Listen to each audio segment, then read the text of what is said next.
All right, so I spent my first 26 months in the Maricopa County jail system run by Sheriff Joe Arpaio. And then when I was sentenced, I got moved over to the Arizona Department of Corrections, where I served three something years. My total sentence was 5 3/4 years, almost six. Right. So the characters I met, T-Bone, I can't remember if we talked about T-Bone last We haven't time. talked about T-Bone yet, no. Okay, good. Two Tonys, Xena, Frankie, all the main characters I started writing about on my blog, John's Jail Journal. Frankie I did meet in the jail, but most of them I met in the Arizona Department of Corrections.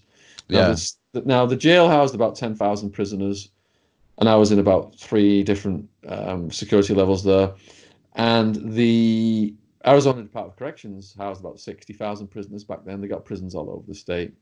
So I was in various prisons, started out in Supermax because of games the prosecutor was playing, and then ended up in a federal deportation prison, which you have to go to if you're going to get sent back to England. Okay. Yeah, I mean, that is some of the most brutal shit I've ever heard. Like, brutal prison stories, violent prison stories I've ever heard. I've never heard of anyone being decapitated in a prison, or let alone castrating themselves in a prison cell. Like, that seems like the most grotesque, violent shit I've ever heard happen in a prison. Yeah, I wasn't there when the eyeball extractions occurred.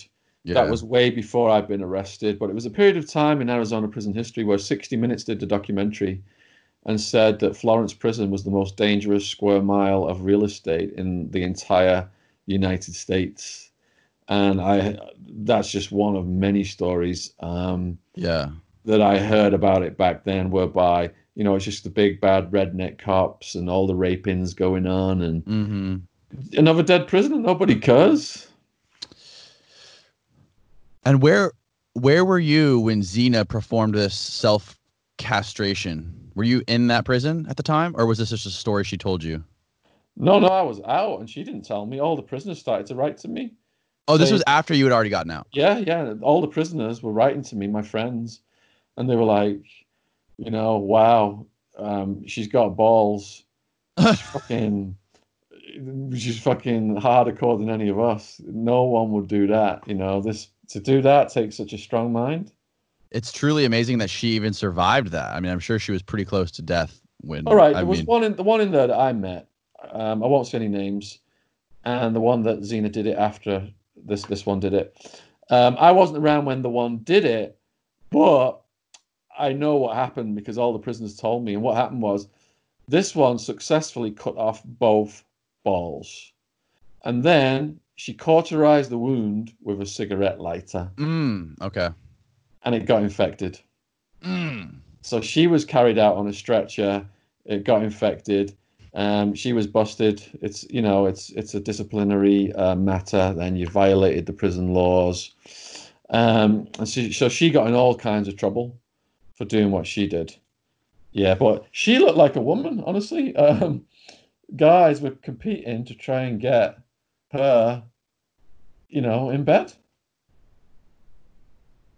And she was totally about it, right? Or was she not about it? She had a tough guy who was protecting her, but then she got moved off the yard, so I think things got too chaotic for her. Okay. Yeah. Yeah, that's got to be a weird dynamic, especially for the people running the prison, when one of the prisoners starts to it, like, when they're on that line of being trans and like, oh, they enjoy sex with the other men. That's got to be a weird line to dance when you're in charge of that prison, right? I mean, they just let it go? Is that a common thing? All right. Rape is so common in prison, you have to go to a rape class to get taught how not to get raped, which is a complete waste of time. The attitude of the authorities is, we've shown them the class, that ticks our box, so what if they're raping each other?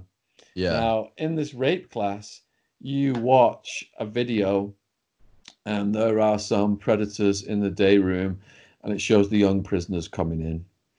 Now, if the predators are able to coax the young people who are hungry into taking food, candy, Snickers bars, whatever, Yeah. then they're in debt. So then they say, look, you got to pay this debt off or else we're going to stab you. Well, I've got no money. All right, well, go in that cell over there, do whatever he says, and your debt will be cleared, or else we're going to stab you and kill you. So if you're a scared young person going in, you just got tricked into taking food and getting into debt. What are you going to do to get out of that situation? You're either going to have to fight your way out of it, or, some of them, the more vulnerable ones, just break down and do it, and then that's it. Once they've been converted into a prison punk, it's called getting turned out, becoming a prison punk. They are then prostituted out for the rest of their stay.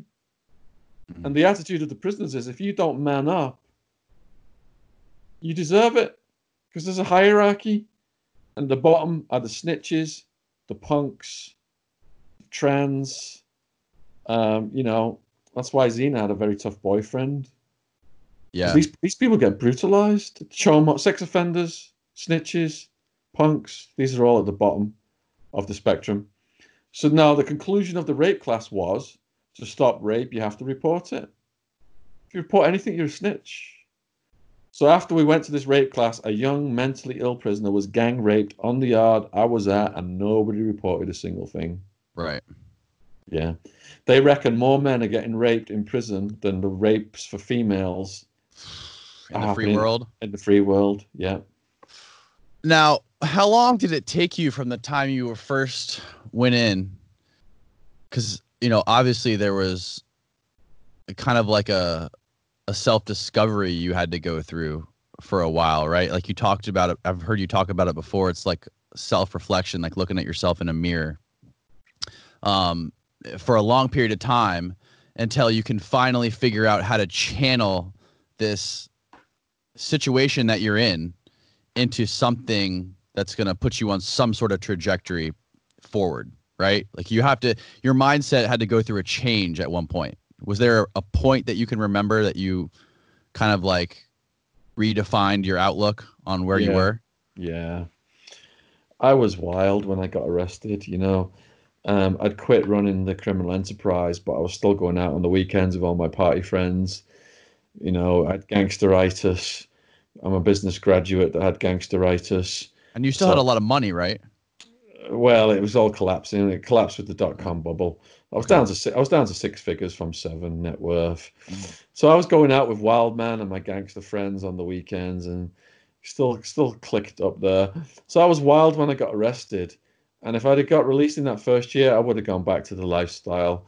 But in the second year, when the prosecutor said I was facing a maximum 200-year sentence, and that pushed me to the point of suicidal insanity, I thought to myself, all right, they've filed serious drug offender status on me, which carries 25 to life. I've got 20 plus charges, each which carry 10 plus year sentences. Stacked up makes 200, which the prosecutor made it clear if I went to trial and lost, I would get 200 for that alone as well. So I'm thinking, do I want to spend the rest of my life in this kind of an environment? Dead rats in the food, cockroaches crawling all over us at night, guards murdering mentally ill prisoners, just drug and gang infested mayhem, people's heads getting smashed in every day. Is this, can I just live like this for the rest of my life? No. So I decided to kill myself after a guard did a security walk. And before I was going to slash my wrist, I wanted to say goodbye to my family and friends. So I get the pictures out, my mom, dad, girlfriend, sister. And I started to get really sad, thinking my mom's going to get a call saying, your son's just killed himself in a foreign jail. And to be honest, I don't want anyone's pity here. I deserve to be in there, but I started to cry at that point. And the thought of putting my mum through that just stopped me from killing myself. So that pressure on my brain was working on crushing that materialistic, hedonistic, narcissistic person out of me. And the turning point around that time came. A prisoner had come into my cell. He's got a steel rod in his leg. The screws are loose. He's in agony. He's got hepatitis C. He's got syphilis. He's got stomach cancer. And whenever he goes on the toilet, he's in absolute agony. His stomach cancer is so advanced, he's going to die in that jail within a couple of years. And I was thinking, holy shit, I was feeling so sorry for myself. I was going to slash my wrists and bleed out. Listen to this guy's story. There's always somebody worse off. And my heart opened to the pain and suffering of other people. I thought prisoners lock them up, throw away the key. The serial killers, pedophiles, rapists, murderers, because that's all you see in the news. How extreme the crimes are on one side and how easy it is on the other. They've all got PlayStations, gourmet food, luxuries, and that keeps the public hating on the prison population. Mm-hmm. But when I went to court and the audience of all the other prisoners in when I was first arrested heard my charges and heard my bail was $750,000 bond, they were all gasping, and they were gasping because they were all low-level drug users and people who were doing petty crimes to finance drug addiction. And the system, they are the fodder for the system. $50,000 a year of taxpayers' money per prisoner per arrest. I saw black kids and Mexican kids with like a roach of weed getting like a 2-year sentence because they had prior convictions. So a roach of weed, 2 years, taxpayer, 100,000 to house that person. It's just a money-making industry.